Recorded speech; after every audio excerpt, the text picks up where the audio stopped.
मोकोका लावायला साधा 1-2 गुन्हे असले ना तरी त्याच्यावर मोकोका लावतो. जिम्मेदारीने सांगतो, पोलीस यंत्रणा सगळ्या राहायच्या. 2 गुन्हे असले तरी त्याच्यावर मोकोका लागतो. आणि या पट्ट्यावर 22 गुन्हे आहेत. एवढंच नाही तर याला 302 मध्ये घ्यायचं अडचण काय?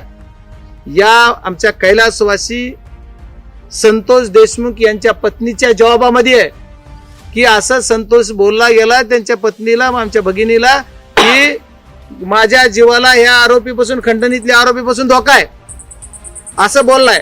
तेवढंच नाही तर त्या धनंजय देशमुखचा जॉब झाला, त्याने सांगितलंय की माझ्या भावाने मला सांगितलं होतं. ते कधी सांगितलं? त्याच दिवशी. ते जॉब मला आता आज कळालाय, मला माहित नव्हतं. आज ज्यावेळेस मी त्याला बोललो त्यावेळेस ती म्हणतो, बाप्पा का म्हणलं तू एवढं टोकाचं पाऊल होतं? त्यानं मला सांगितलं, बाप्पा मी माझ्या जॉबात सुद्धा दिलंय आणि माझ्या वहिनीच्या जॉबात आहे, तरी सुद्धा याला अटक किंवा याचं नाव 302 मध्ये येत नाही. म्हणजे याचा अर्थ काय होतो? याचा अर्थ असा होतो की पोलीस यंत्रणा याला माफ करते किंवा याला सोडते. त्याच्यामुळे पोलीस यंत्रणेला सुद्धा कुठंतरी वचक पाहिजे. पोलीस यंत्रणेने या सगळ्या गोष्टी केल्या पाहिजे.